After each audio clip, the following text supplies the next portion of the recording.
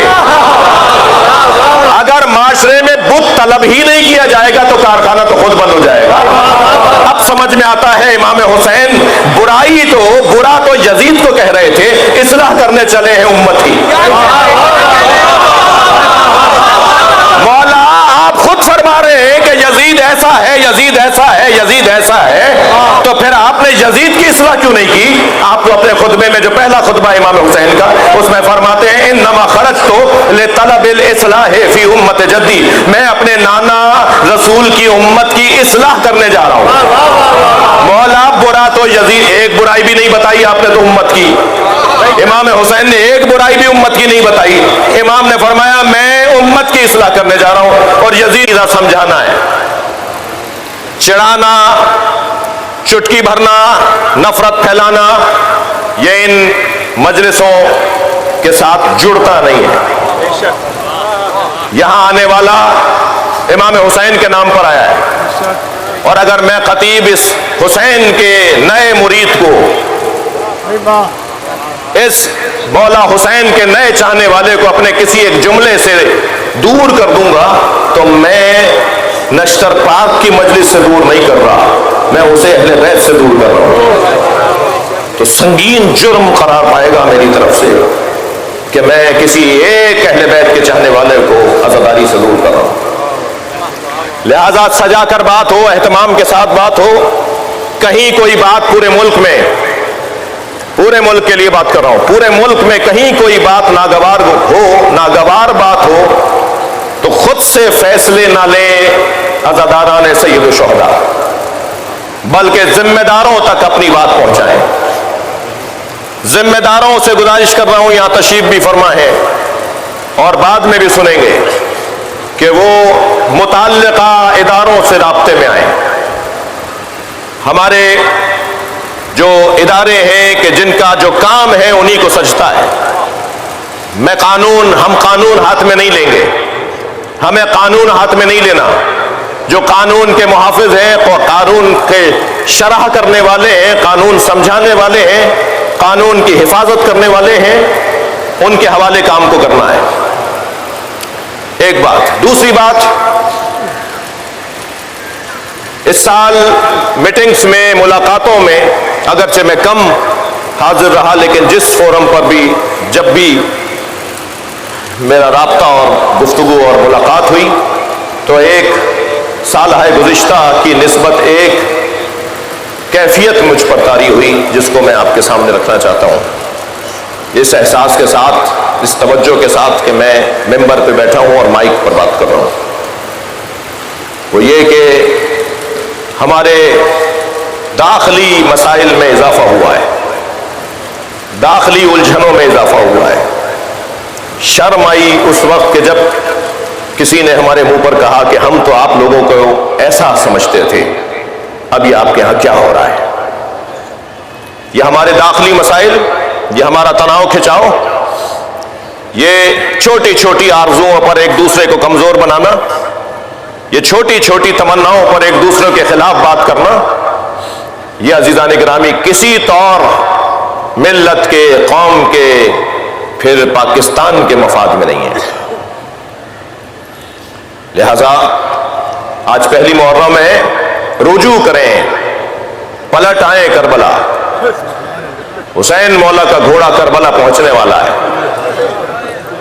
اور کربلا تو وہی پہنچے گا جو اپنی ذات سے ہاتھ اٹھائے گا، جو اپنی انانیت سے ہاتھ اٹھائے گا، اور مقصد صرف اور صرف ایک،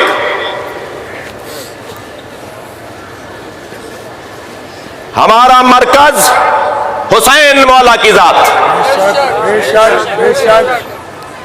مولا حسین ہمارا مرکز ہے، مرکزی بات وہیں ہوگی جہاں حسین کی بات ہوگی، اب کہیں بھی ہو۔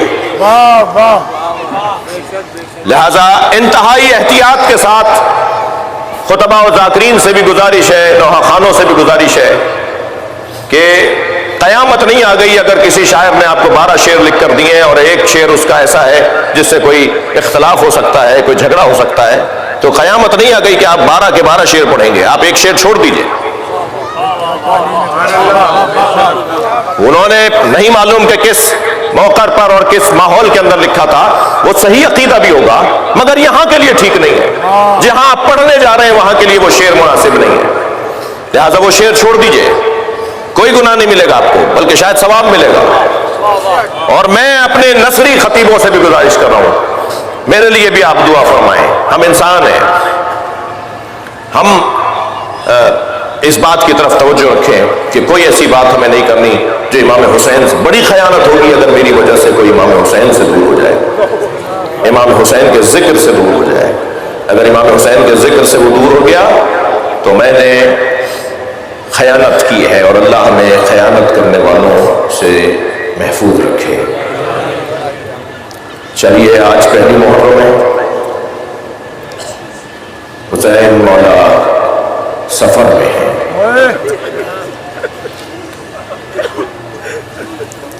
کل 2 محرم کو کربلا پہنچیں گے، ہم کربلا پہلے سے پہنچ جائیں تاکہ کربلا سے خار چنیں، کنکر اٹھائیں، پتھر بینے، کہیں کوئی خار سکینہ کے پیر میں نہ لگ جائے، اجرکم اللہ، کہیں کوئی پتھر جناب زینب کے پیر کو اذیت نہ پہنچائے۔ چلیں ہم پہلے سے کربلا چلیں اور امام حسین کا استقبال کریں۔ عزادارو، وطن چھوڑنا بہت سے لوگوں نے چھوڑا ہوگا، بہت سے لوگوں نے چھوڑا ہوگا، مگر جیسا حسین نے چھوڑا، جس اہتمام کے ساتھ، اجرکم اللہ، آپ کی آوازیں بلند ہو رہی ہیں، جس اہتمام کے ساتھ امام حسین نے چھوڑا ہے اس کا بیان بہت مشکل ہے۔ ولید نے دربار میں امام حسین سے سوال بیعت کیا، جب دربار میں حضرت تشریف فرما ہوئے تو حضرت نے تمام جوانان بنی ہاشم کو باہر روک کر فرمایا، میرا ان سے مذاکرہ ہے، تم سب باہر رکو گے، میں تنہا جاؤں گا۔ اور سیڑھی چڑھتے ہوئے مڑ کر دیکھا اور حضرت عباس سے فرمایا کہ اگر میری آواز بلند ہو جائے تو تم آ جانا۔ اجرکم اللہ۔ اور جب دربار میں ولید نے امام حسین سے سوال بیعت کیا اور امام نے انکار کیا تو مروان نے آواز دے کر کہا کہ سوال بیعت پر اگر انکار ہے تو حسین کا سر ابھی کاٹیں۔ امام نے مڑ کر دیکھا اور فرمایا تقتلنی انت ہم ہوا یبن زرقا، اے بد کردار ماں کی اولاد، تو مجھے مارے گا یا تو مجھے مارے گا؟ بس امام کی آواز بلند ہونی تھی کہ دروازہ کھلا۔ وہ دروازہ کیا کھلا کہ سامنے دیکھا کہ عباس علمدار تلوار تھانے مولا آپ کو کسی نے اذیت پہنچائی؟ وہاں سے امام حسین جب لوٹے ہیں تو سب سے پہلے جناب زینب کے گھر فرمایا زینب اب مدینہ رہنے کے قابل ہے۔ اجرکم اللہ۔ آپ کی آوازیں جب بلند ہوتی ہیں نا تو مجلس کے اندر نور بڑھنے لگتا ہے، روحانیت بڑھنے لگتی ہے۔ جو رو رہے ہیں، جن کی آوازیں بلند ہیں، جن کی آنکھوں میں آنسو ہیں، اللہ انہیں کوئی غم نہ دے سوائے ہمیں بیٹھ کے ہمیں رونے رلانے والوں میں قرار دے۔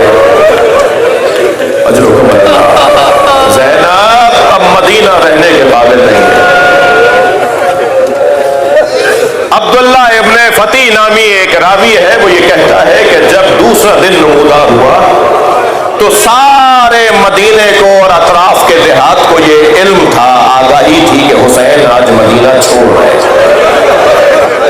تو کہتا ہے کہ میں مدینے کے اطراف کے ایک دیہات کا رہنے والا، میں نے اپنا گھوڑا تیار کیا اور مدینہ پہنچا کہ میں جا کے تو دیکھوں کہ حسین کیسے جا رہے ہیں، حسین کہاں جا رہے ہیں۔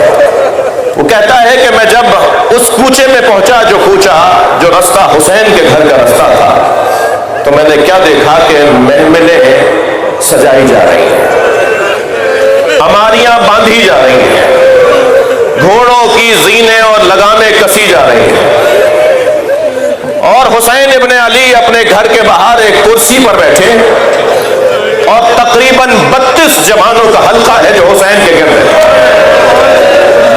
اور ہر جوان اتنا مستعد نظر آ رہا ہے کہ اگر کوئی حسین کی طرف ٹیڑھی نگاہوں سے دیکھے تو شاید وہ دیکھنے سے پہلے آنکھ نکال دے۔ شان کے ساتھ حسین کا احترام اور حسین کی حفاظت ہے، اور حسین کرسی پر بیٹھے ہوئے انتظامات کو دیکھ رہے ہیں۔ پھر ایک مرتبہ آواز آئی کہ مجھے بتایا جائے کہ تیاری مکمل ہے، تو حضرت علی اکبر قریب آ کر کہتے ہیں کہ ہاں بابا تیاری مکمل ہے۔ تو جب تیاری مکمل ہونے کا سنا تو ایک مرتبہ دروازہ کھلا، گھر کا دروازہ کھلا، اور آگے آگے قاسم چل رہے تھے، اور ان کے پیچھے برقعے میں ایک بی بی تھی جس کے چلنے کا وقار ایسا تھا کہ اس کے ایک ایک قدم پر دل دہلتا تھا، اس کی جلالت بہت زیادہ تھی۔ آگے بڑھ کر قاسم ابن حسن نے اس بی بی کو محمل میں سوار کیا، محمل اٹھائی گئی، اونٹ اٹھایا گیا، اونٹنی اٹھائی گئی۔ یہ بھی یاد رہے جن جن سواریوں پر بی بی بیٹھی ہیں وہ ناقے تھے، وہ نر نہیں تھے، مادہ تھی۔ اس کا نتیجہ اس کے اوپر بات پھر کبھی اور وہ ناقہ اٹھایا گیا، وہ آگے بڑھایا گیا۔ پھر اس کے بعد بیت الشرف سے عباس برآمد ہوئے، اور عباس کے عقب میں 2 بیویاں تھیں،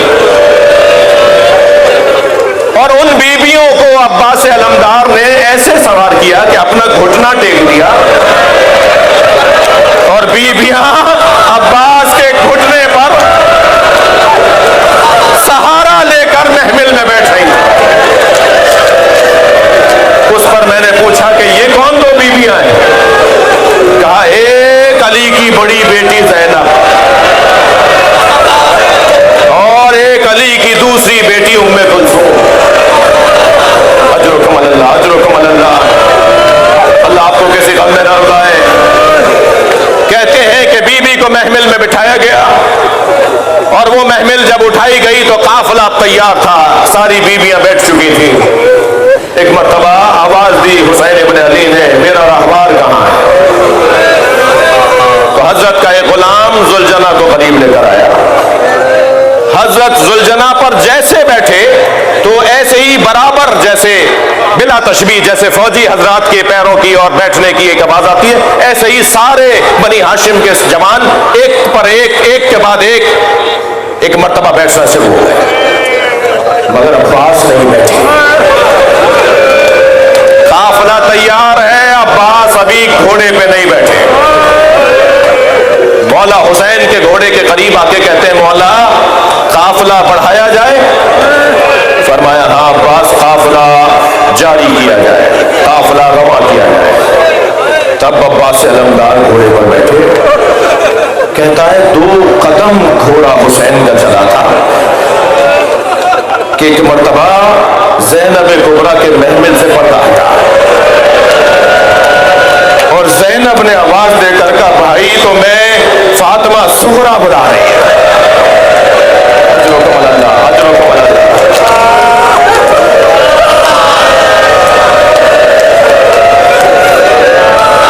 جب امام حسین گھوڑے سے اتر گئے، گھوڑے سے اتر گئے مولا حسین، اور بیت الشرف میں اندر گئے، تو کیا دیکھا کہ سامنے مولا حسین کی دختر فاطمہ، انہا علیلۃ، میں پڑھے بغیر نہیں پڑھتا، میں کتاب دیکھے بغیر بات